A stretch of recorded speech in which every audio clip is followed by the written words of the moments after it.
بشنو از چوہی کایت می کند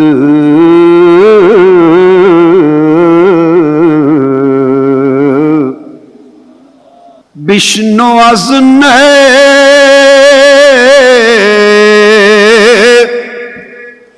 چوہی کایت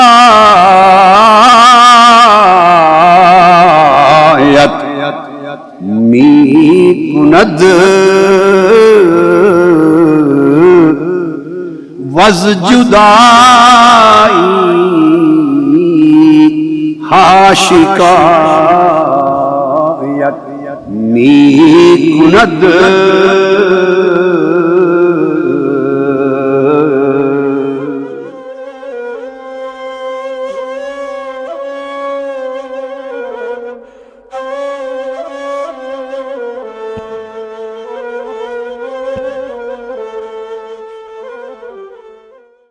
نحمده ونصلي ونسلم على سيدنا ومولانا محمد رسوله النبي الأمين المكين الحنين الكريم الرؤوف الرحيم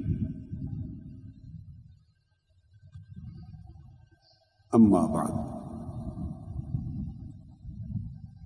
بسم الله الرحمن الرحيم محترم مشائخ و علماء کرام، خواتین و حضرات، اور بالخصوص جملہ معتکفین و معتکفات، اعتکاف کی یہ راتیں ہیں اور یہ 10 دن جسم ضرور دنیا میں ہے، تن آپ کا ضرور دنیا میں ہے، مگر من ان 10 دنوں کے لیے دنیا میں نہ رہے اور خود سے الگ ہو کے رہیں۔ آپ خود سے بولیے الگ ہو سے رہیں، اور بقول میر تقی میر آپ کی شب و روز یہ کیفیت رہے، اگر مجھے مغالطہ نہیں ہوا، بقول میر کے یہ کیفیت رہے کہ ہم وہاں ہیں جہاں سے ہم کو بھی، ہم وہاں ہیں جہاں سے ہم کو بھی کچھ ہماری خبر نہیں آتی۔ خود سے بے خبر ہو کے رہیں، یہ بے خبری لے کر جائیں گے تو باخبر بن جائیں گے۔ کسی چیز سے بے خبر ہونا پڑتا ہے، تب جا کے کسی کی خبر ہوتی ہے۔ وہ اپنی خبر نہیں دیتا اس بندے کو جو ہر وقت اپنی خبر کے دھیان میں رہتا ہے، جو ہر وقت اپنی خبر رکھتا ہے، اسے وہ اپنی خبر نہیں دیتا۔ جو ہر وقت اپنا خیال رکھتا ہے، اس کے من میں اس کا خیال نہیں سماتا۔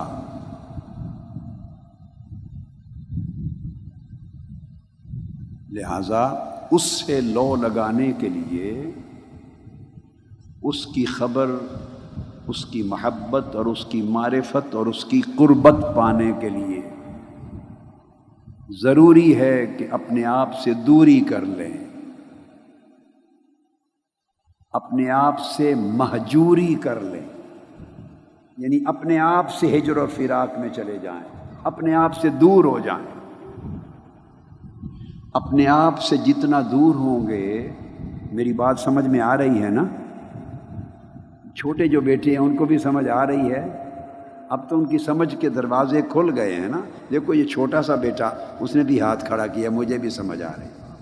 واہ واہ واہ بیٹے، سمجھ کے بہت دروازے کھل جائیں گے اگر یہ جو عقل شیطانی ہے اور نفس شیطانی ہے، عقل رحمانی بھی ہوتی ہے عقل نورانی بھی ہوتی ہے، عقل رحمانی بھی ہوتی ہے، عقل شیطانی بھی ہوتی ہے، عقل نفسانی بھی ہوتی ہے۔ عقل کی بہت قسمیں ہیں۔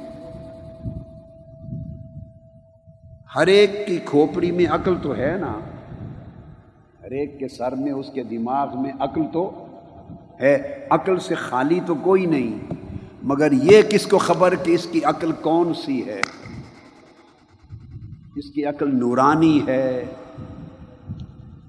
دیکھو، عقل آسمانی بھی ہے، عقل زمینی بھی ہے،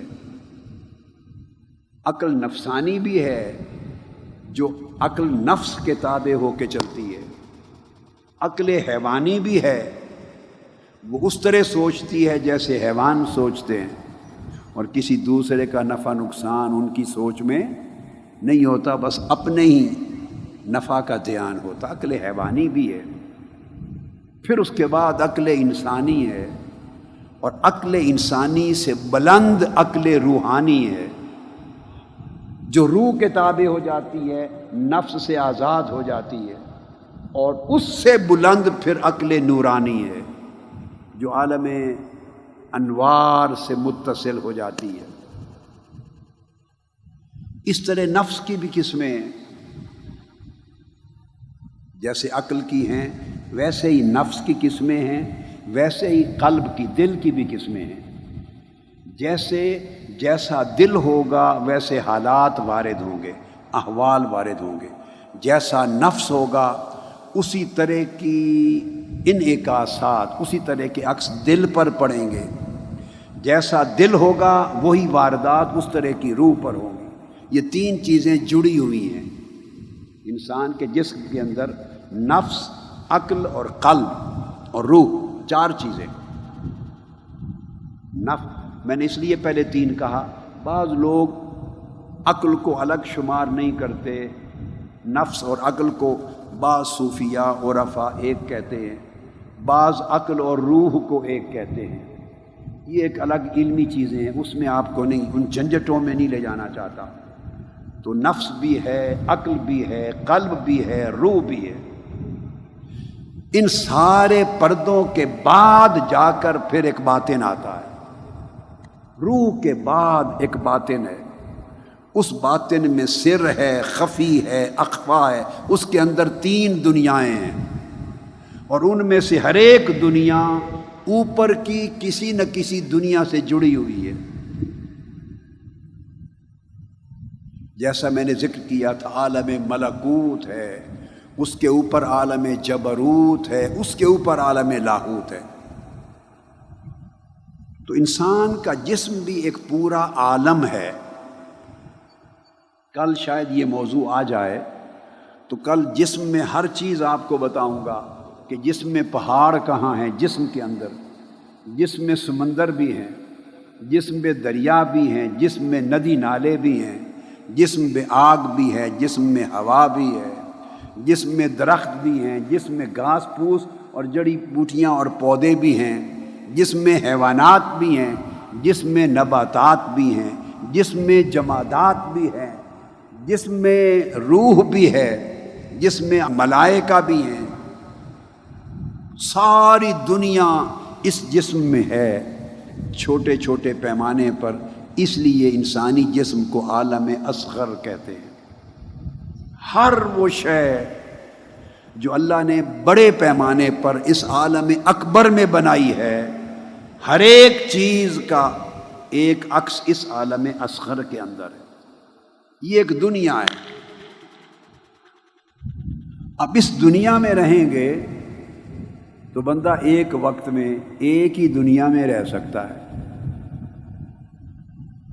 ایک وقت میں ایک ہی دنیا میں رہ سکتا ہے۔ اگر آپ کا تن اور من دونوں اس دنیا میں رہیں گے تو اس دنیا کا مزہ نہیں آئے، چکھیں گے نہیں، اس کے پردے نہیں اٹھیں گے، حجابات غفلت رہیں گے۔ یہ جو بستی آباد کرتے ہیں ہر سال 10 دنوں کے لیے، ایک بستی آباد کرتے ہیں، یہ اس لیے آباد کرتے ہیں کہ آپ خود سے بے خود ہو جائیں، خود سے بے خود ہو جائیں، اور اس دنیا سے جہاں تک ہو سکے ہجرت کریں، اس دنیا سے ہجرت کریں.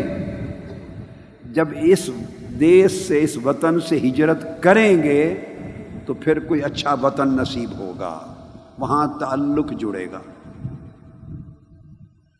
اور وہ بے خودی کے بغیر ممکن نہیں، اور بے خودی عشق کے بغیر نصیب نہیں ہوتی. عقل کبھی بے خود نہیں ہونے دیتی، عقل کبھی بے خود نہیں ہونے دیتی. یہ عقل ہے، اگر عقل ہے تو خودی ہے، شعور نفس ہے، انا میں، اس کا ادراک اور اس کا شعور ہے. جب میں کے ہونے کا شعور ہے تو میں کے اندر پھر بہت سارے رذائل ہیں، پھر ہر چیز اپنی جگہ رکھتی ہے، ہر چیز جگہ رکھتی ہے. اس میں کو بھولنے کے لیے بے خودی ضروری ہے، اور بے خودی شراب عشق کے بغیر نہیں آتی. یہ عشق کی بستی ہے، اس سے، اس نفس شیطانی سے بے خودی لے کے جائیں. اب یہ مضمون مولانا روم نے بیان کیا، جو ہمارے اس اعتکاف کے راتوں کا درس مثنوی کا عنوان. مولانا روم بیان کرتے ہیں، ہر کی راہ جاماز عشق چاک شد،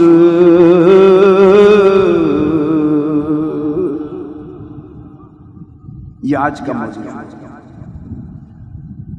ہر کی راہ جاماز عشق چاک شد،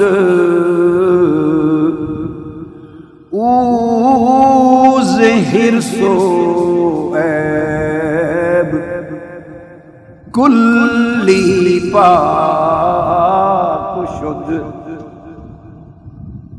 ہر کی راہ جامہ ز عشق چاک شد، او زہر سو عیب کلی پاک شد. کیا سبق دیتے ہیں؟ وہ کہتے ہیں ہر وہ شخص جس نے اپنا لباس عشق سے پھاڑ دیا، ہائے ہائے، ہر وہ شخص جس نے عشق کے باعث اپنا لباس، اپنا جامہ پھاڑ دیا، چاک چاک کر دیا، وہی شخص حرص اور عیب سے کلیتاً پاک ہوا. جس نے لباس زیب تن رکھا وہ حرص و عیب سے پاک نہ ہوا. اب اس لباس سے مراد نفسانی رذائل کا لباس ہے. یہ شلوار قمیض نہیں ہے، یہ وہ لباس نہیں ہے آپ ہم جو پہن کے بیٹھے ہیں. یہ طرح طرح کے لباس ہیں، کسی کا عربی لباس ہے، کسی کا رومی لباس ہے، کسی کا ترکی لباس ہے، کسی کا ایرانی لباس ہے، کسی کا پاکستانی لباس ہے. یہ لباس ہے، ان لباسوں میں کچھ نہیں رکھا، ان لباسوں میں کچھ نہیں رکھا. وہ کہتے ہیں ہر وہ شخص جس نے اپنا لباس، کون سا لباس؟ اپنی صفات کا لباس، بشری صفات کا لباس، نفسانی خصلتوں کا لباس، میں کا لباس، انانیت کا لباس کہ میں ہوں، یہ میرا ہے، یہ میری عزت ہے، اس نے مجھے یہ کہا، اس نے مجھے ایسا کر دیا، یہ ہوتا کون ہے مجھے اس طرح سمجھنے والا، میں یوں کر دوں گا. یہ جو میں کا لباس ہم سب نے پہن رکھا ہے. تن کے لباس بدلتے رہتے ہیں، جس دیس میں جاؤ لباس بدل جاتا ہے، مگر اس میں ظالم میں کا لباس ساری دنیا میں ساتھ ساتھ ایک ہی چلتا ہے. وہ کہتے ہیں جس نے اپنی نفسانی رذائل کا لباس، اخلاق ذمیمہ کا لباس، اپنی میں اور انانیت کا لباس عشق کے ذریعے چاک کر دیا، عشق کی آگ جلائی اور عشق کی آگ نے ان ذمیم اور گھٹیا خصلتوں کو راکھ کر دیا، جلا دیا عشق نے، اور اس نفسانی لباس کو پھاڑ دیا۔ اوز حرص و عیب کلی پاک شو، صرف وہی شخص، یہ مولانا روم زور دے رہے ہیں، وہی شخص حرص اور عیب سے کلیتاً پاک ہو گیا۔ بعض لوگ بعض کتابوں میں نسخے ہیں مثنوی کے، وہ حرص و عیب کے نیچے زیر لگاتے ہیں، اضافت لکھتے ہیں بعض مطبوعات میں، اور وہ لکھتے ہیں اوز حرص عیب، حرص و عیب کلی پاک شد، یہ اضافت نہیں ہے، زیر نہیں ہے، کلی کا تعلق پاک سے ہے، یہ اس کی صفت ہے۔ مولانا روم کہتے ہیں وہ شخص جو عشق کی آگ جلا کر اپنی نفسانی رذائل اور اپنی بشری گھٹیا خصلتوں کے جامہ کو، لباس کو چاک چاک کر دے، جلا کے خاک کر دے، وہی شخص حرص اور عیب سے کلی پاک شو، مکمل پاک ہو گیا، کلیتاً پاک ہو گیا، اس کے اندر حرص اور عیب نام کی کوئی شے بچے گی نہیں۔ اب یہ بات یہ بتائی جا رہی ہے کہ یہ جو نفسانی رذائل ہیں، ان کی وجہ سے اخلاق ذمیمہ پیدا ہوتے ہیں۔ انسان کے نفس کے جو حالات ہوں، اگر نفس امارہ ہے تو نفس امارہ کی کچھ خصلتیں ہیں، وہ اس قرآن مجید نے اس کو کہا، اعوذ باللہ من الشیطان الرجیم، ان النفس لامارۃ بالسوء، یہ برائی کی طرف حکم دیتا ہے، کھینچتا ہے، اس لیے اس کو نفس امارہ کہتے ہیں، بہت شد و مد سے حکم دینے والا برائیوں کی طرف، یہ وہ نفس ہے۔ اب نفس امارہ ہوگا تو اس کی ایک اپنی خصلتیں ہیں، وہ جو نفس کی خصلتیں ہیں وہ انسانی زندگی میں اخلاق بن کے ظاہر ہوتی ہیں،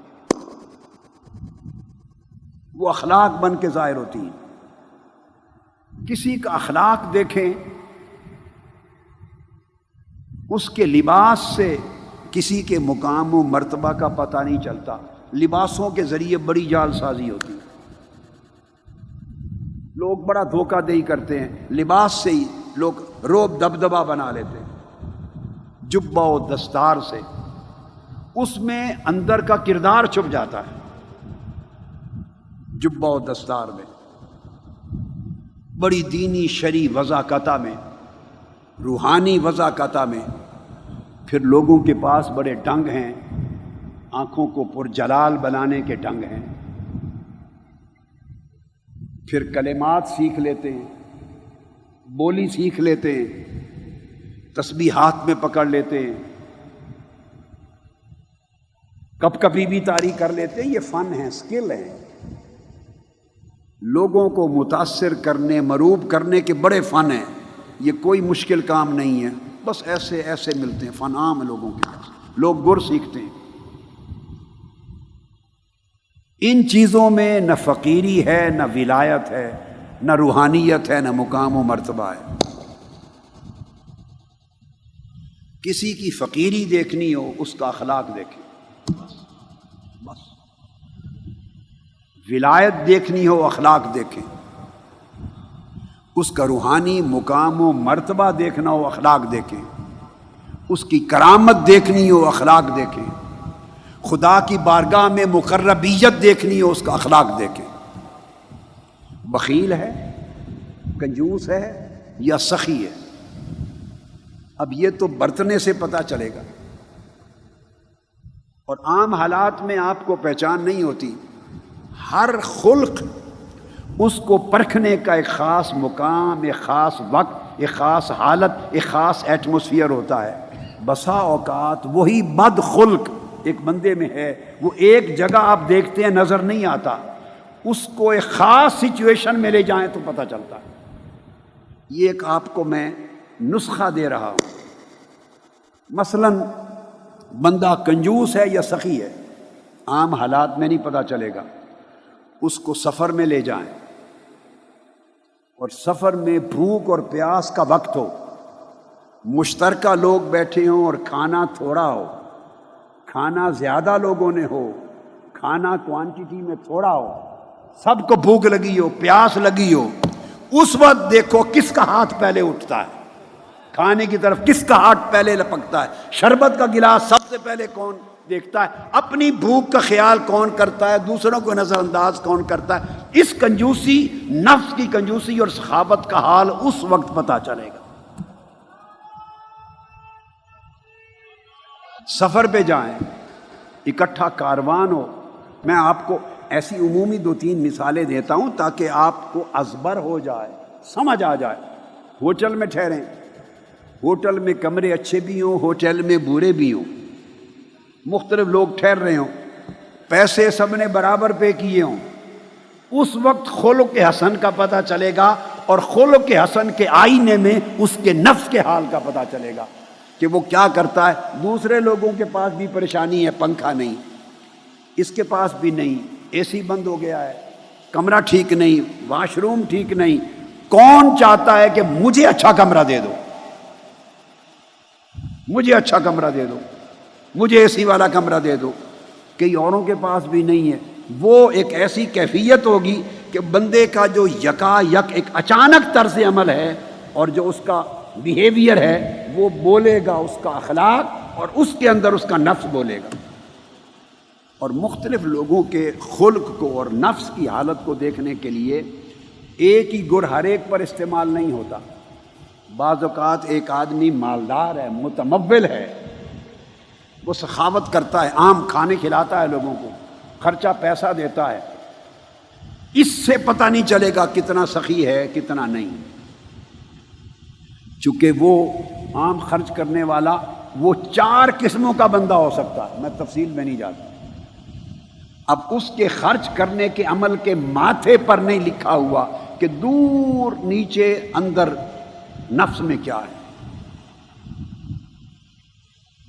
ظاہراً عمل سخاوت کا کر رہا ہے، مگر اس سخاوت کے عمل کے پیچھے 4 قسموں کی نیتیں چھپی ہوئی ہیں، اور وہ نیت جنم لیتی ہے اس کے نفس کی حالت سے، اور نفس کی حالت کو اس کا اخلاق بنتا ہے۔ تو مالدار کی سخاوت اس سے تعین نہیں ہوگی، جس کے پاس کم ہے وہ کھلاتا ہے یا نہیں، اس کے سخاوت اور کنجوسی کا تعین جس کے پاس کم ہے اس کا ہوگا۔ ایک عالم ہے، بڑا عالم ہے، اور دوسرا ایک سادہ آدمی ہے، سادہ ایک آدمی ہے، صاحب علم نہیں ہے۔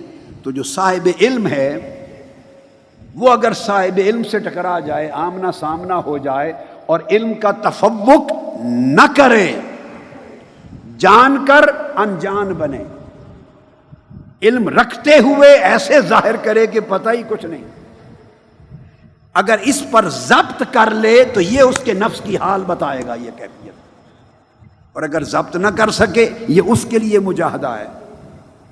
تو ہر شخص کے لیے اس کے نفس کی حالت کو پرکھنے کے لیے جدا جدا حالات ہیں، مگر ایک بات طے ہے، نفس کے یہ رذائل، اس کے لیے 2 لفظ استعمال کیے مولانا روم نے، ایک حرص اور ایک عیب۔ حرص کو اسپیسیفک کر دیا، اسپیسیفک حرص کو، اور عیب کو ٹوٹیلٹی میں عمومی طور پہ دے دیا، حرص و عیب۔ عیب میں 1000 چیزیں آ گئیں، عیب میں 100 نقائص، رذائل، خبائث آ گئے، تو ایک خاص بات کی ہے، ایک عام بات کی ہے۔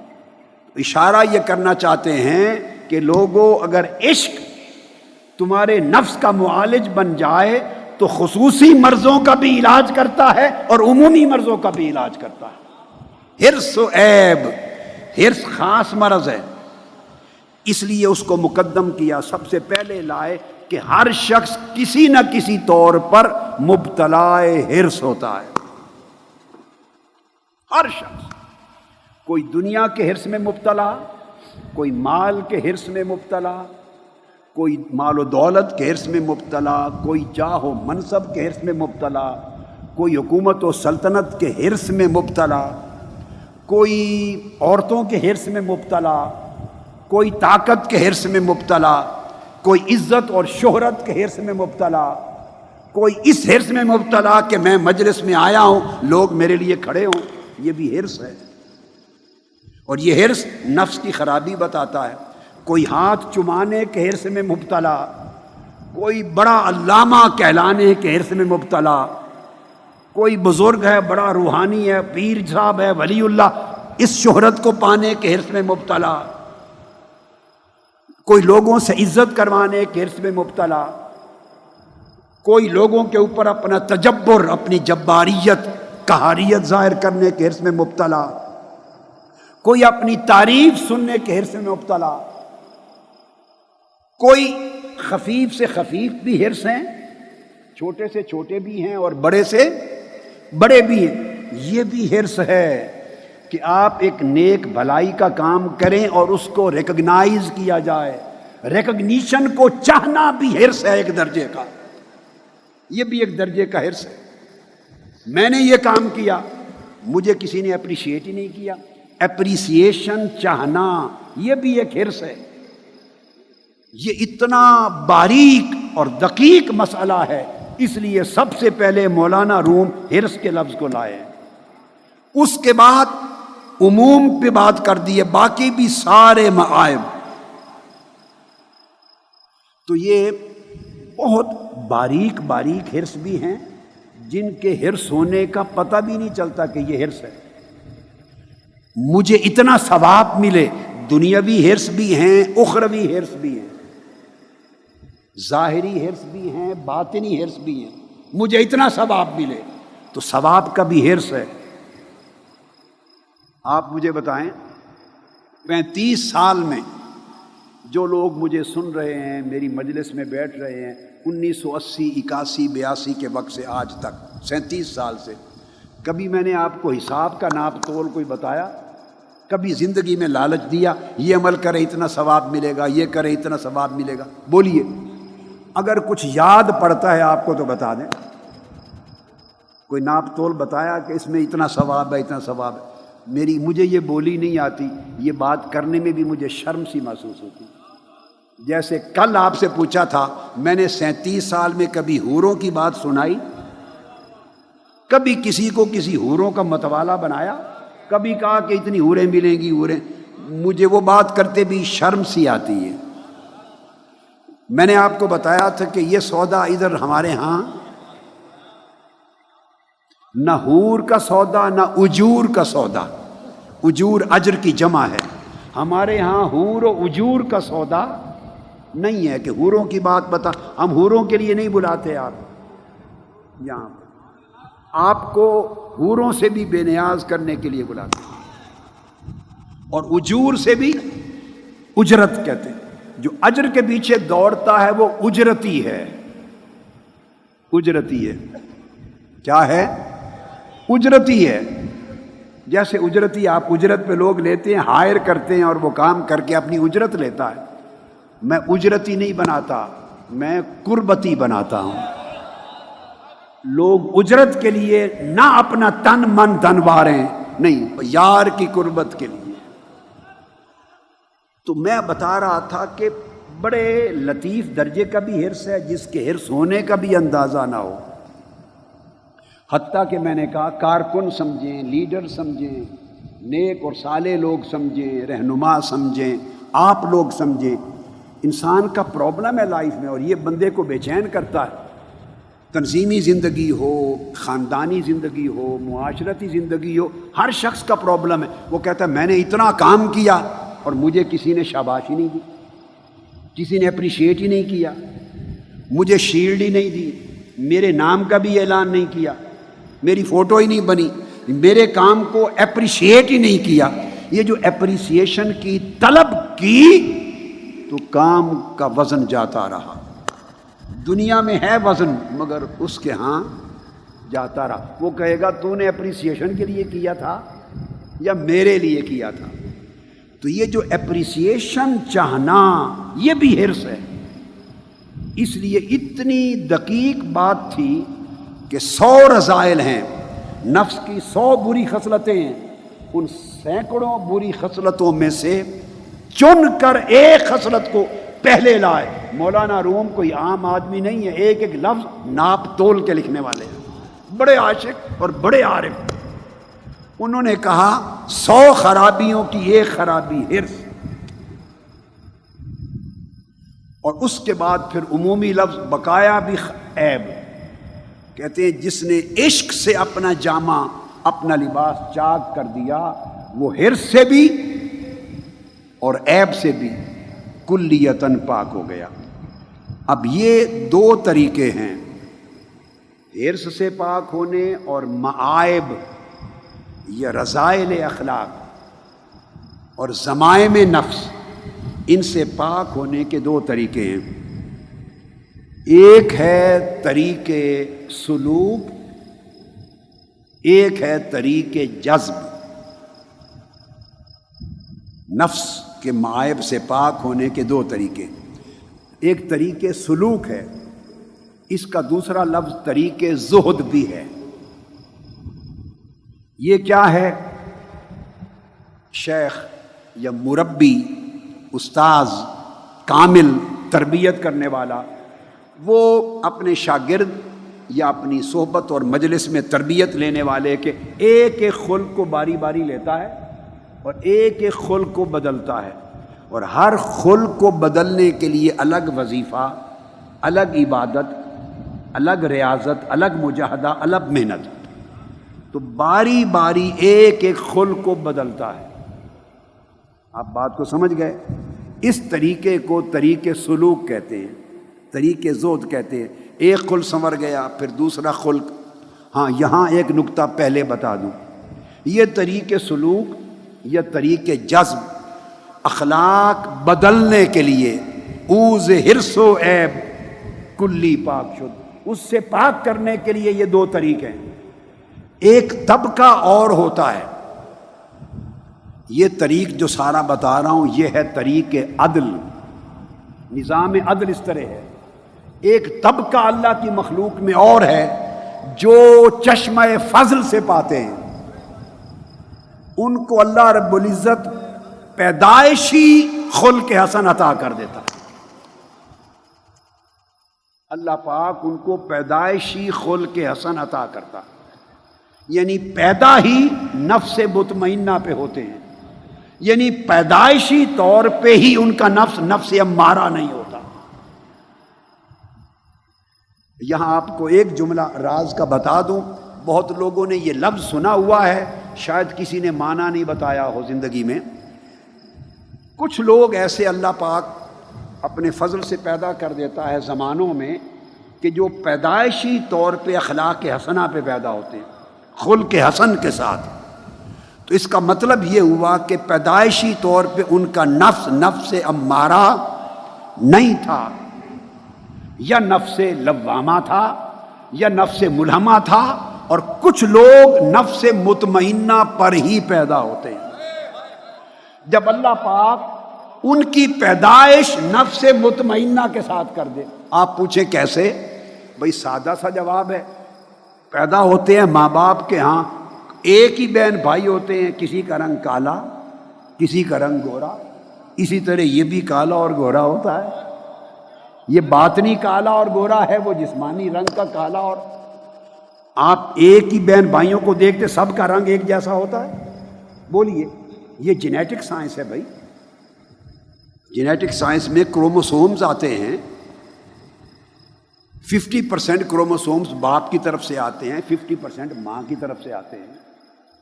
اور جو 50% باپ کی طرف سے آتے ہیں ان میں پھر باپ کا بھی ایک باپ تھا اور ایک ماں تھی، دادا اور دادی. 25% وہ تقسیم ہو کے اوپر سے آتی ہے. جو ماں کی طرف سے جینز آتے ہیں وہ پھر ماں کا بھی ایک باپ اور ماں تھی، نانا اور نانی. 25% ان کا حصہ آتا ہے. میری بات سمجھیں؟ اچھا پھر جو دادا دادی ہے ان کے بھی، دادے کا بھی ماں باپ تھا، اوپر جا کے 4 ہو گئے، ماں کے بھی ماں باپ تھے تو اوپر جا کر وہ 4 ہو گئے، تو 12.5% اور 12.5% کی تقسیم ہو جاتی ہے. ان کے اوپر پھر تقسیم تھوڑی تھوڑی ہوتی چلی جاتی ہے. بعض اوقات آپ دیکھتے ہیں کہ بچے کے ماں باپ میں کوئی بھی کالے رنگ کا نہیں، دونوں گورے ہیں، بچہ میلے رنگ کا پیدا ہو جاتا ہے. آپ سوچتے ہیں یہ رنگ کہاں سے آ گیا؟ وہ یا دادا دادی سے آیا یا نانا نانی سے آیا. آپ نے کہا کہ دادے دادی اور نانے نانی میں بھی کوئی اس رنگ کا نہ تھا، تو پردادے پردادی اور پڑنانے پڑنانی سے آ گیا. یہ جینز اوپر جاتے ہیں. تو اسی طرح جیسے رنگ آتا ہے ویسے خصلتیں بھی آتی ہیں، جیسے رنگ آتا ہے ویسے ڈنگ بھی آتا ہے، ویسے ڈنگ بھی آتا ہے. جیسے قد مختلف ہوتے ہیں، جسم کی ساخت مختلف ہوتی ہے یا نہیں؟ بہن بھائی ایک قد جیسے نہیں ہے، کوئی دراز قد ہے، کوئی پست قد ہے.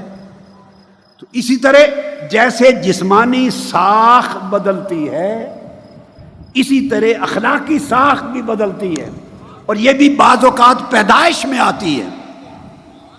تو جس طرح طریقے سلوک میں کمزور ہو تو خوراک کھاتا ہے، کمزور ہو تو خوراک کھاتا ہے، گوشت کھاتا ہے، پھل کھاتا ہے، اچھی اچھی چیزیں کھا کے وائٹامنز ایڈ کرتا ہے تو جسم کو توانا کرتا ہے، اور توانا کرنے کے ساتھ ایکسرسائز کرتا ہے، ورزش کرتا ہے، پہلوانی کرتا ہے، مسلز بلڈ اپ ہو جاتے ہیں. تو جیسے جسم پہلوانوں کی طرح ہو جاتا ہے، کیا وہ ماں کے پیٹ سے ایسا ہی جسم لے کے آیا تھا؟ یہ طریقے سلوک ہے. پیدا تھا تو خود کمزور تھا، خوراک اور ریاضت کے ذریعے طاقتور پہلوان بن گیا. اب سمجھ میں آئی ہے بات؟ خوراک اور ریاضت کے ذریعے محنت کر کے طاقتور بن گیا، پہلوان بن گیا، باکسر بن گیا، پلیئر بن گیا. پھر وہ سارے دوائیاں بھی ہوتی ہیں، خوراک بھی ہیں، ایکسرسائز بھی ہے، اکھاڑا بھی ہے، پلے فیلڈ بھی ہے، تو ڈیولپ ہوتی ہے نا آپ کی باڈی جس طرح یہ ہوتی ہے. مگر یہ سارا کچھ کر کے کوئی رستم زمان اپنے آپ بنتا ہے؟ بولیے. یعنی باپ کانگڑی ہے تو بچہ بھولو پہلوان بن جائے، رستم زمان بن جائے؟ ایسا نہیں ہوتا. وہ گامے کا ہی بیٹا تھا تو رستم زمان بنا، گامے پہلوان کا. تو جینز کا اپنا اثر ہے، اور دنیا میں پیدا ہونے کے بعد کی محنت و ریاضت کا، وراثت کا اپنا اثر ہے، ریاضت کا اپنا اثر ہے. جس طرح پوری جسمانی دنیا کے حالات آپ سمجھ گئے، یہ طریقے سلوک ہے، یہ طریقے زہد کی مثال ہے. اسی طرح بعض لوگ پیدائشی پہلوان ہوتے ہیں، ان کا جینز ایسے ہیں کہ جو بڑے ہوں گے وہ جینز کے اندر ہی ساری طاقت، توانائی، باڈی بلڈنگ، قد، رنگ، حسن، اس کی ساری چیز رکھ دی گئی. تو دیکھو جس طرح جینیٹیکلی یہ رکھ دی گئی، اسی طرح بعض اوقات اللہ پاک جینز ایسے دیتا ہے کہ وہ پیدائشی خلیق اور خلق حسن کا پیدا ہوتا ہے، نفس مطمئنہ پر پیدا ہوتا ہے. جو پیدائشی طور پہ نفس مطمئنہ اور خلق حسنہ کے ساتھ آیا اس کو پیدائشی ولی کہتے ہیں. یہ معنی سمجھانا چاہتا تھا. آپ نے یہ لفظ تو سنا ہے نا، فلاں مادر زاد ولی ہے. جی لوگ کہتے رہتے مادر زاد ولی ہے، مگر یہ معنی نہ کہنے والے نے بتایا نہ سننے والوں کو کہ مادر زاد ولی ہونے کا مطلب کیا ہے. وہ سمجھتے ہیں پیدائشی کرامتیں ہوں گی. نہیں، مادر زاد ولی ہونا مادر زاد کرامتیں نہیں ہوتی. وہ کرامت ایک اضافی برکات ہیں، بھلے ظاہر ہوں یا نہ ہو. ساری زندگی ایک کرامت بھی ظاہر نہ ہو تب بھی بڑے اونچے مرتبے کا ولی ہوگا. کرامت میں ولایت نہیں ہے، کرامت ولایت کی دھول ہے، گرد ہے. کرامت ولایت کی گرد ہے. جب ولایت کی گاڑی چلتی ہے تو کرامتوں کی گرد اڑتی ہے. جب ولایت کی گاڑی چلتی ہے تو دائیں بائیں سے کرامتوں کی گرد اڑتی ہے، کرامت کوئی شے مقصود نہیں۔ تو ولایت جو مادرزاد ولی ہے اس کا مطلب ہے کہ یہ پیدائشی طور پہ خلق حسن کے ساتھ پیدا ہوا، اور خلق حسن کا مطلب یہ ہے کہ پیدائشی طور پہ نفس مطمئنہ لے کے آیا۔ بندہ جب نفس مطمئنہ میں داخل ہوتا ہے وہاں سے ولایت شروع ہو جاتی ہے، وہ ولی ہو جاتا ہے۔ تو پیدائشی نفس مطمئن یہ ایک راستہ، اس کی طلب نہیں کرتے، یہ آپ کا اور میرا رائٹ نہیں ہے، یہ اس کا فضل ہے، یہ اس کا جس کو چاہے، ذالک فضل اللہ یؤتیہ من یشاء، یہ اس کا فضل ہے، جس کو چاہے دے دیتا ہے۔ آپ کلیم نہیں کرتے، آپ کا کلیم جسٹس تک ہے، عدل کے لیے۔ عدل کا نظام دو طریقوں پر ہے، یا آدمی ریاضت کر کے طریقے سلوک سے اخلاق بدلے، یا دوسرا طریقہ اس کو طریقے جذب کہتے ہیں۔ اس میں یہ جیسے طریقے سلوک کا دوسرا نام تھا طریقے زہد، اس طرح جو دوسرا طریق ہے اس کو طریقے کلی کہتے ہیں۔ وہ جزئی طریق ہے، ایک ایک خلق کو باری باری بدلتے چلے جاتے ہیں، ریاضت، مجاہدہ، محنت کرتے کرتے گریجولی، عمر بھر طویل سفر ہے، ایک ایک خلق بدلتے چلے جاتے ہیں، یہ طریقے سلوک ہے۔ دوسرا طریقے جذب ہے، یہ طریقے کلی ہے، اس میں یکلخ سارے خلق بدل جاتے ہیں، سارے خلق بدل جاتے ہیں، اس کو طریقے جذب کہتے ہیں، اور اسی کا دوسرا نام طریقے عشق ہے۔ جذب کا طریق عشق سے ہوتا ہے، اگر عشق کی آگ لگ جائے تو سارا گند اور غلاظت خود بخود جل کے راکھ ہو جاتا ہے، تمام اخلاق رذیلہ جل جاتے ہیں، اور عشق خود بخود بندے کو ایسا کر دیتا ہے کہ جو لاکھ ریاضتوں سے بھی بندے کو ملنا نہیں تھا۔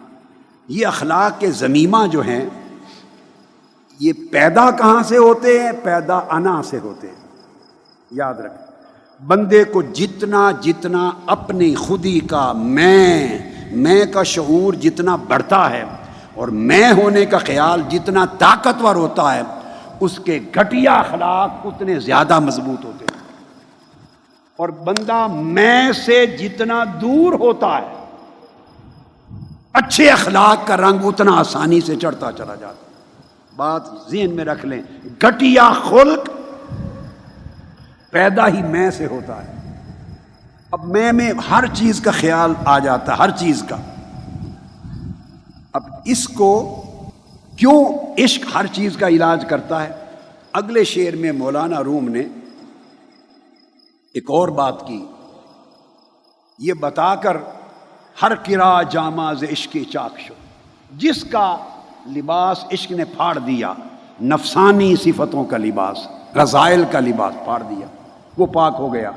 یہ کہہ کر اب مولانا روم عشق کو خطاب کرتے ہیں، خود عشق سے بات کرتے ہیں۔ شاد باش اے عشق خوش سودائے مات، شاد باش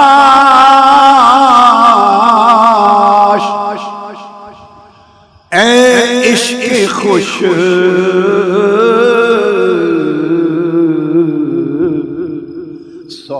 سودائے مات، اے طبیب جملہ علت ہائے مات،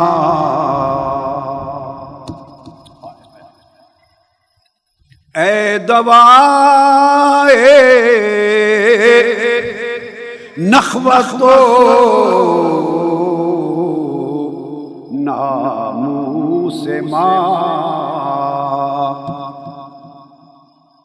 اے دوائے نخوت ناموس مات، اے تو افلا تو نو جالی سے عشق سے خطاب کرتے ہیں، کہتے ہیں خوش رہ شاد باش، تو خوش رہ اے عشق. اور آگے بڑی بڑی پیاری اور عجیب بات کی، اے عشق خوش سودا ما، اے ہمارے اچھے جنون تو خوش رہ، اے ہماری اچھی دیوانگی. خطاب کرتے ہیں اے عشق تو ہماری خوب دیوانگی ہے، اچھی دیوانگی ہے، تو ہمارا اچھا پاگل پن ہے، تو ہماری اچھی دیوانگی ہے، اچھا جنون ہے، تو خوش رہ. کیوں کہ تو ہماری ساری مرضوں کا علاج کا طبیب ہے، ہماری ساری مرضوں کا تنہا اے عشق تو ہی طبیب ہے. اب پہلے شعر میں حرص اور عیب کی بات کی تھی. حرص خاص مرض ہے نفسانی اور عیب عمومی بات کی تھی. اب یہاں آ کے کہتے ہیں کہ اے عشق تو ساری مرضوں کا تنہا تو ایک طبیب ہے. اور آگے پھر مولانا روم چوز کرتے ہیں، کہتے ہیں اے دوائے نخوت و ناموس ما، اے دوائے نخوت و ناموس ما، اے تو افلاطون و جالی نوس ما.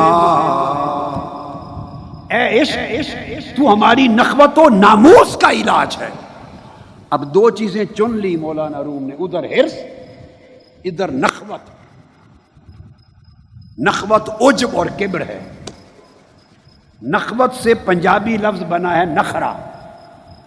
یہ الگ الگ لفظ ہیں، آپس میں لفظی جوڑ نہیں، ویسے سمجھانے کے لیے کہہ رہا ہوں. نخرا تو سمجھ میں آتا ہے نا، نخرا یہ نخرے بہت کرتا ہے.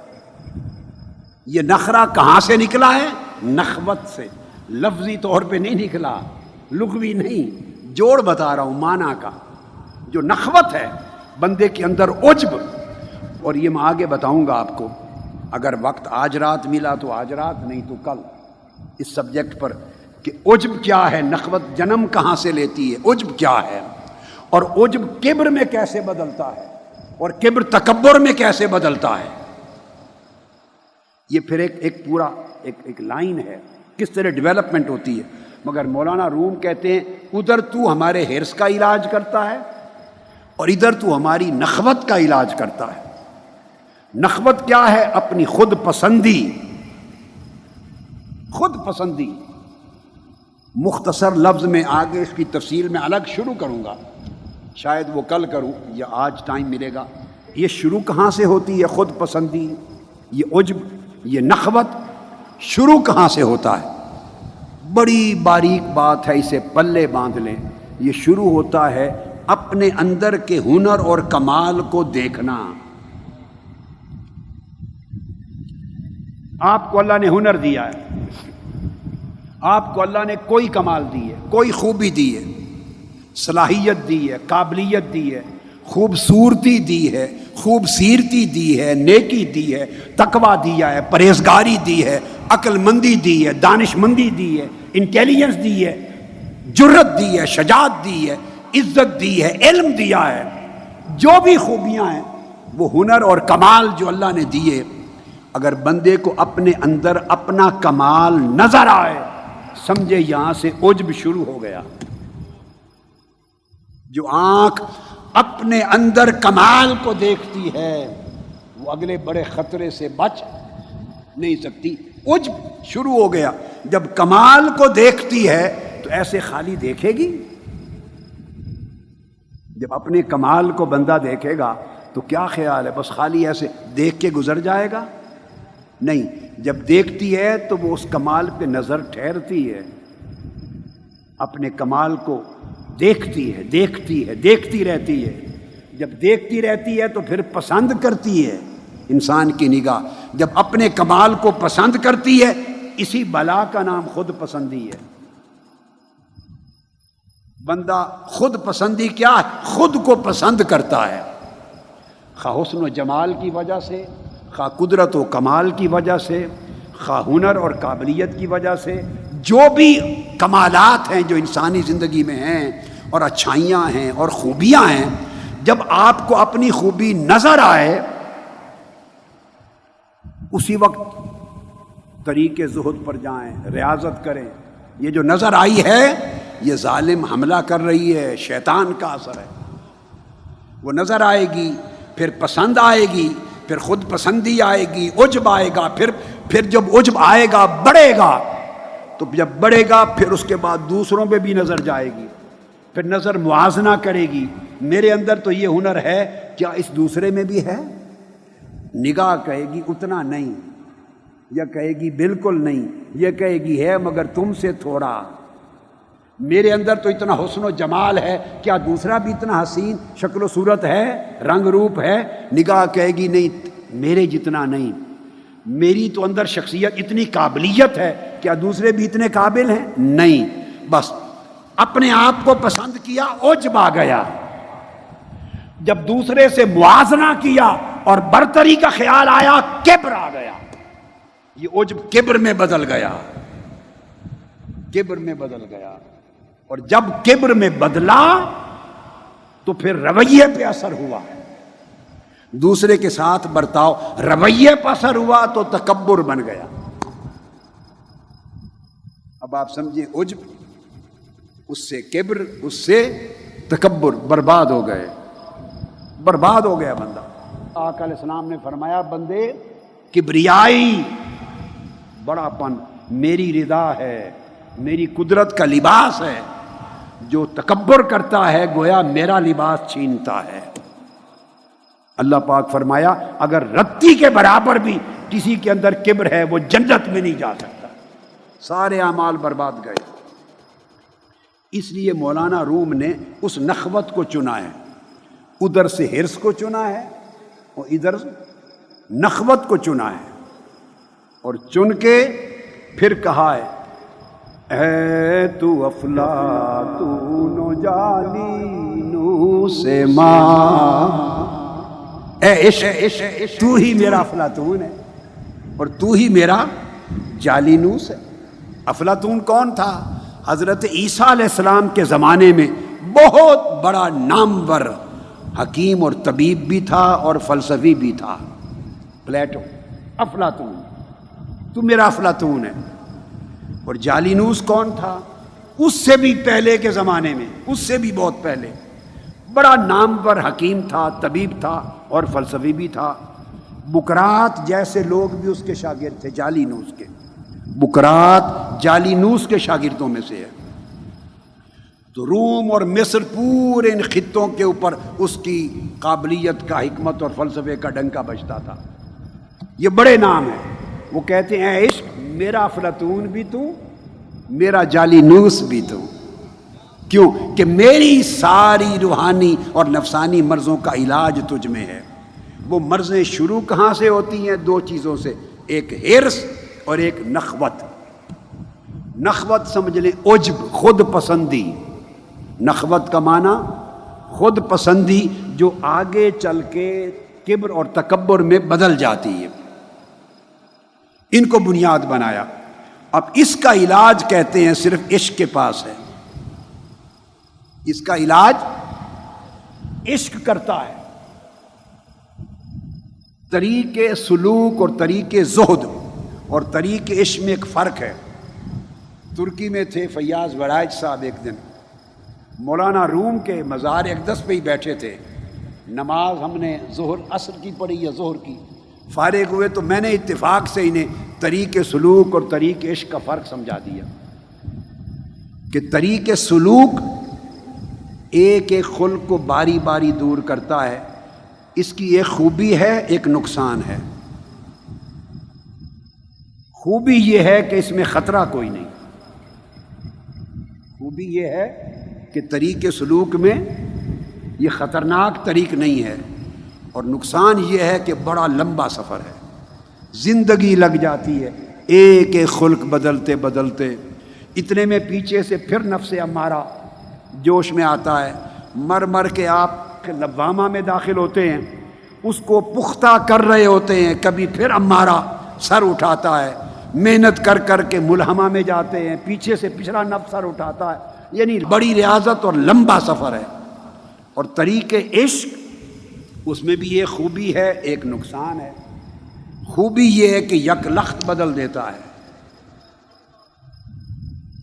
یک لخت بدل دیتا ہے، چونکہ جلا دیتا ہے نا، رذائل کو جلا دیتا ہے، نفسانی رذائل کو جلا دیتا ہے۔ خوبی یہ کہ یک لخت بدلتا ہے، اور نقصان یہ کہ ہے خطرناک، ہے خطرناک، معلوم نہیں کہ بعد میں بلے شاہ بنا دے۔ طریق عشق ہے، تیرے عشق نچایا کر کے تھیا تھیا، تو چھیتی بوڑی وے طبیبہ، نہیں تو میں مر گئی۔ بات یہی کر رہے ہیں طبیبہ، چھیتی بوڑی وے طبیبہ، میرے طبیب جلدی آ، نہیں تو میں مر گئیاں۔ تیرے عشق نچایا کر کے تھیا تھیا، تو عشق کے ذریعے خلاصی ملتی ہے، تو خطرناک بھی ہے، بعض کو حدیں بھی کراس ہو جاتی ہیں، اسی عشق میں بڑھتے کبھی انا الحق کی صدا نکل جاتی ہے، تو خطرناک بھی ہے، سولی بھی چڑھ جاتا ہے بندہ۔ تو وڑائش فیاض وڑائی صاحب ساری بات سن کے کہنے لگے سانو تو اس طریق عشق نال ہی پار کر دے ہو جی، کہنے کہ سلوک والا طریقہ بڑا لمبا تے اوکھا ہے، کہ سانو طریق عشق والا ہی کوئی کر دے اس میں۔ میں وہ واقعہ سنا رہا ہوں آپ کو۔ اب یہ جو دو کا فرق ہے، اس کے لیے آپ کو اس کا اطلاق بتاتے ہیں۔ حضرت بابا فرید الدین گنج شکر بیان فرماتے ہیں، یہ ان کی کتاب ہے اسرار الاولیاء، میرے پاس اس لیے دکھائی ہے آپ کو کہ یہ نہ سمجھیں کہ ایسے قصہ کہانی، یہ حضرت بابا فرید الدین گنج شکر بتاتے ہیں۔ اب ایک مولانا روم نے پہلے شعر میں کہا عشق حرص کا علاج کرتا ہے، حرص کا، دوسرے شعر میں کہا نخوت کا علاج کرتا ہے، نخرے کا، تکبر کا علاج کرتا ہے، خود پسندی کا علاج کرتا ہے۔ دو مرضیں ذہن میں رکھ لیں۔ اب حضرت بابا فرید الدین گنج شکر نے ایک واقعہ بیان کیا ہے اپنی مجلس میں، اسرار الاولیاء میں آیا ہے، وہ میں پہلے بھی کئی بار سنا چکا ہوں، پرانی بات ہے، کئی بار سنا چکا ہوں، کئی سال پہلے۔ اب اس کا اطلاق کریں، عشق کیسے علاج کرتا ہے، حرص کا اور نخوت کا، دونوں رذائل کو سامنے رکھیں اور عشق کا علاج دیکھیں۔ حضرت بابا فرید الدین گنج شکر رضی اللہ تعالیٰ عنہ فرماتے ہیں کہ ایک دن مجنو نے یہ سنا کہ لیلا صدقہ کر رہی ہے، خیرات کر رہی ہے۔ میں بالکل منون جو حضور بابا فرید الدین گنج شکر نے بیان کیا اسی روایت کو، انہی لفظوں کو بتا رہا ہوں۔ مجنو نے سنا کہ وہ خیرات کر رہی ہے آج، وہ بھی کہیں سے لکڑی کا پیالہ لے کے، تو مجنو بھی پہنچ گیا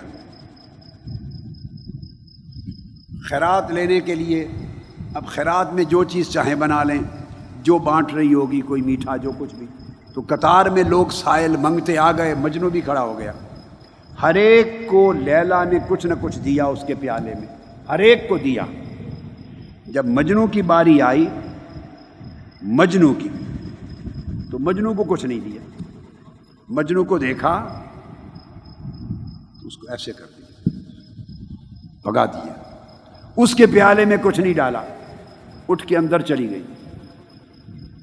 مجنو کے پیالے میں کچھ نہیں ڈالا، اٹھ کے اندر چلی گئی۔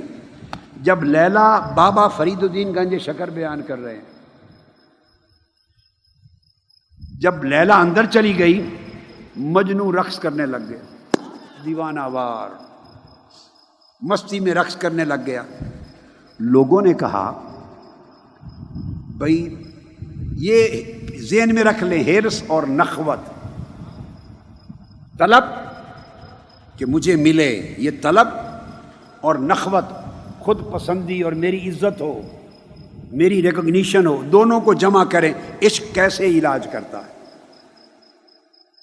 لوگوں نے کہا کہ تمہاری بے عزتی ہو گئی، تمہیں ملا بھی کچھ نہیں، سارے جہان کو ملا، خون بھی تو دیتا ہے، یعنی تو قربانیاں بھی دیتا ہے، اور رات دن ورد بھی لیلا لیلا کے کرتا ہے، مگر تیرے پیالے میں کچھ نہیں ڈالا اور اٹھ کے اندر چلی گئی، تو الٹا رقص کر رہا ہے بجائے رونے کے۔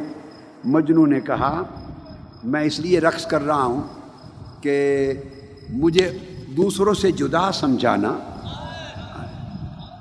دوسروں سے جدا سمجھا، اگر انہی کی طرح کچھ میرے پیالے میں بھی ڈال دیتی تو مجھے وہم رہتا کہ پہچانا نہیں، اب ہر ایک کو دیا مجھے نہیں دیا، اٹھ گئی، اس کا مطلب ہے اس نے مجھے پہچان لیا۔ محبوب دے یا نہ دے، عاشق کی طلب یہ ہے کہ پہچان لے۔ اور کسی نے کیا خوب کہا، تو جان تے بھاویں نہ جان کدی آور ویڑے میرے، تو پہچان بھی نہیں تب بھی فکر نہیں، اس سے بھی آگے عشق لے جاتا ہے۔ انہوں نے حرص کو بھی ذبح کر دیا مجنوں نے، اور نخوت کو بھی ذبح کر دیا۔ وہ کہتا میں اس لیے رقص کر رہا ہوں کہ اوروں سے جدا تو سمجھانا، یہ جدا سمجھنا بتاتا ہے کہ پہچان لیا۔ یہ کہہ کر حضرت بابا فرید الدین گنج شکر رحمۃ اللہ تعالی علیہ اور فرمانے لگے کہ جو پھر دریائے محبت و عشق میں غرق ہوتا ہے اس کے لیے لازم ہے کہ ساری عمر محبوب کے دروازے پہ کھڑا رہے، کھٹکھٹاتا رہے، یہ کبھی سوچے ہی نہ کہ دروازہ کھولا ہے یا نہیں کھولا، دروازہ کھلے یا نہ کھلے، اندر سے صدا آئے یا نہ آئے۔ عاشق کا کام آواز پر دھیان رکھنا نہیں، محبوب کے دروازے پر جمع رہنا ہے۔ عشق حرص سے بھی بے نیاز کرتا ہے، عشق نخوت سے بھی بے نیاز کرتا ہے۔ جب تک حرص اور نخوت، طلب، چاہت اور نخوت، عجب، اپنی اپریسیشن، ریکگنیشن ملے، میں جب تک یہ خیال رہے کہیں حضرت عشق ابھی داخل نہیں ہوا دل کی حویلی میں، عشق آئے تو نخوت بھی چلی جاتی ہے کہ اے طبیب جملہ علت ہائے ماں، اور پھر جو کہا کہ تو ہماری نخوت و ناموس کا دوائے نخوت و ناموس ہے ماں، اس کی وجہ ہے۔ ایک نکتہ یاد رکھ لیں اسی واقعہ سے اور مولانا روم کے اس بیان سے، کیسے علاج ہے نخوت و ناموس کا۔ دو چیزیں اکٹھی نہیں ہو سکتی، نخوت عزت طلبی ہے، نخوت عزت طلب ہے، نخوت عزت طلب ہے، عزت مانگتی ہے، عشق ذلت طلب ہے۔ میری بات کچھ پلے پڑی ہے؟ عشق ذلت طلب ہے، عشق نہیں چاہتا کہ میرے پیالے میں ڈالا جائے، نہیں، عشق ناچتا ہے، عشق بیٹھتا ہے، عشق منگتا بنتا ہے، عشق سائل بنتا ہے، عشق کرسی نہیں مانگتا، عشق عزت کی جگہ نہیں مانگتا، بھلے ٹھکرا دے، عشق کو اس کی بھی پرواہ نہیں، اس کو ٹھوکر میں بھی مزہ آتا ہے۔ محبوب نے ٹھکرا دیا، جو ٹھوکر ماری، عشق کو ٹھوکر میں بھی مزہ آتا ہے، اور جو صاحب نخوت ہے وہ ٹھوکر سے بگڑ جاتا ہے۔ وہ کہتا ہے ساری زندگی خدمت کر کر کے ہم مر گئے، اب ہمیں ہی ٹھوکر مار دی۔ جب وہ کہتا ہے ہمیں ہی ٹھوکر مار دی، اس کا مطلب ہے وہ ہم میں گم ہے، وہ ہم میں گم ہے۔ تو جب تک میں اور ہم رہیں گے اس وقت تک عشق کا غم نہیں آئے گا۔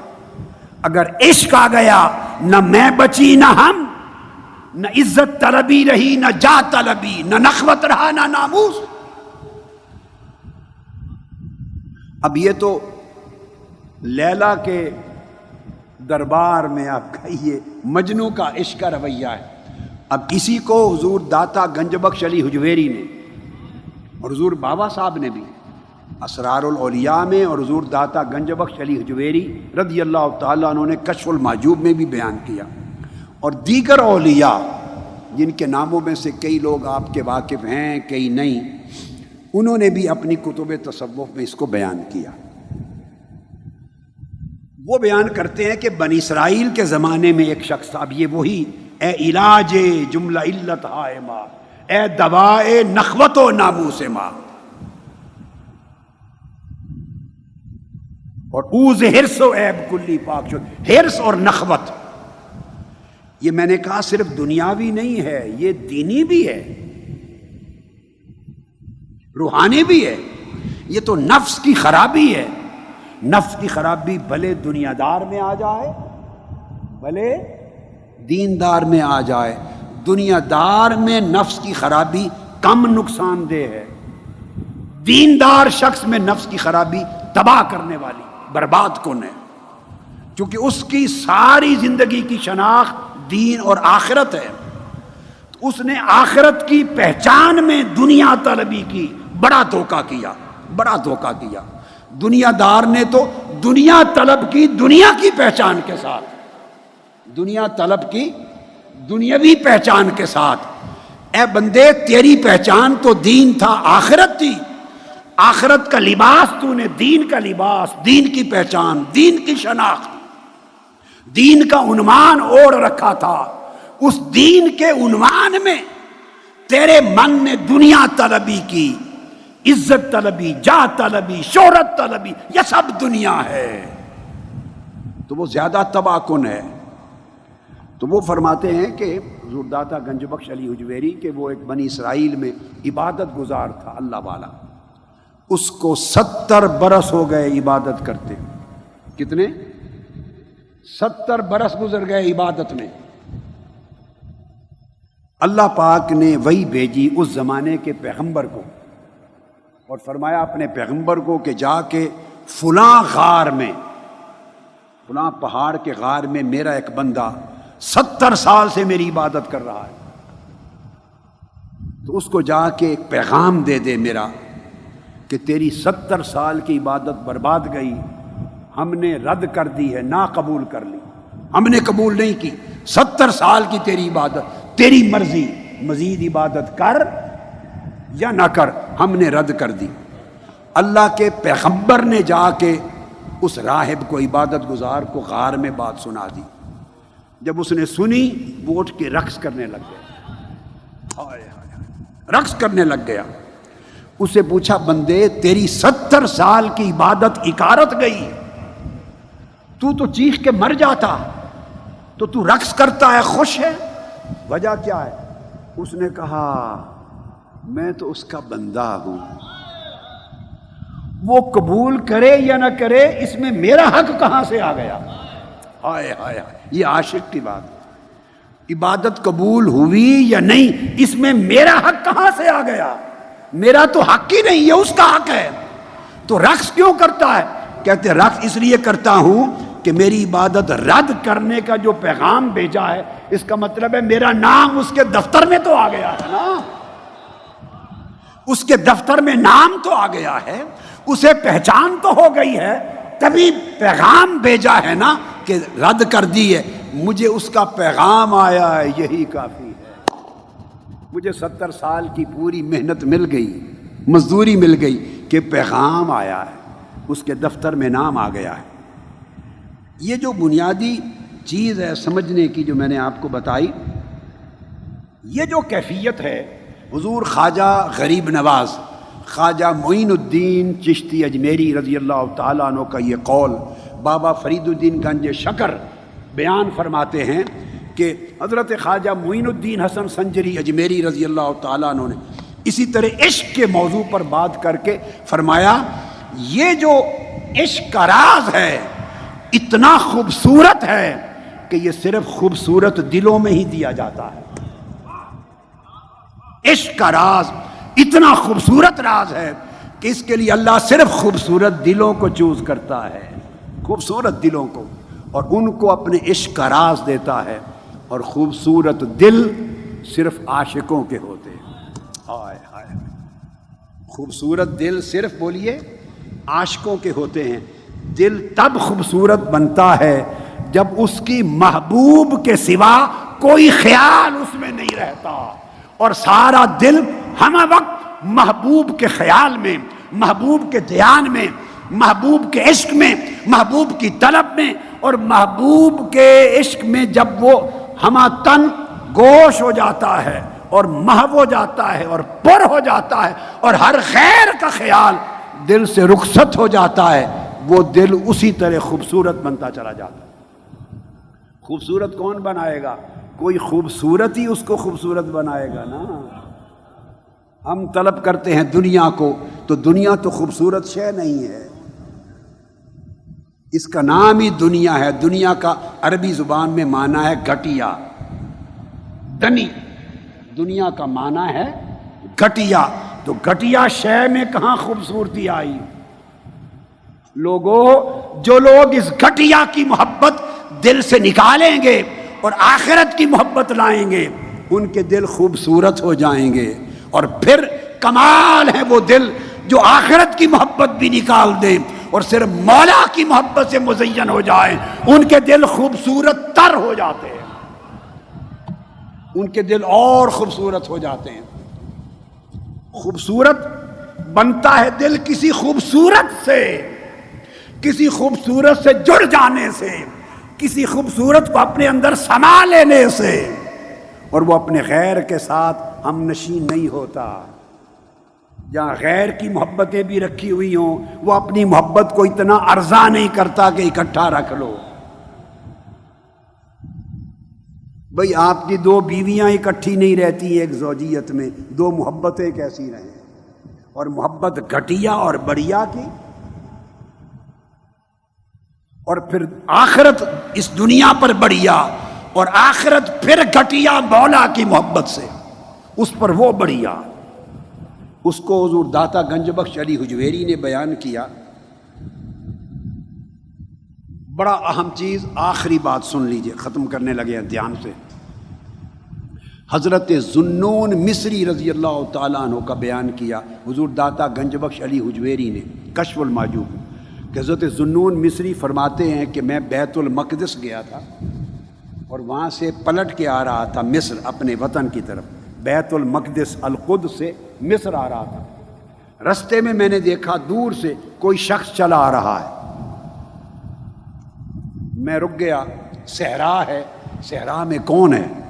جب وہ شخص میرے قریب پہنچا تو میں نے دیکھا وہ مرد نہیں تھا، وہ ایک خاتون تھی، بوڑھیا، ایک بوڑھی خاتون تھی. اس بوڑھی خاتون کے جسم پر اونی لباس تھا اور ہاتھ میں سوٹی تھی، اس کے سہارے چل رہی تھی. میں نے اس خاتون سے پوچھا کہ من این انت، آپ کہاں سے آ رہی ہیں؟ اس نے جواب دیا من اللہ، اللہ کی طرف سے آ رہی ہیں. یہ حضرت ذوالنون مصری بیان کر رہے ہیں. میں نے پوچھا بی بی آپ کدھر جا رہی ہیں، کہاں جا رہی ہیں؟ انہوں نے جواب دیا اللہ، اللہ کی طرف جا رہی ہوں. آ کہاں سے رہی ہیں؟ کہا من اللہ، اللہ کی طرف سے آ رہی ہوں. کدھر جا رہی ہیں؟ اللہ، اللہ کی طرف جا رہی ہوں. حضور داتا گنج بخش کا بیان کردہ واقعہ یہاں ختم ہوا. اور صوفیاء کرام نے اس واقعے کو عرب کے اندر جو حضور داتا صاحب سے پہلے ہو گزرے انہوں نے بیان کیا آگے.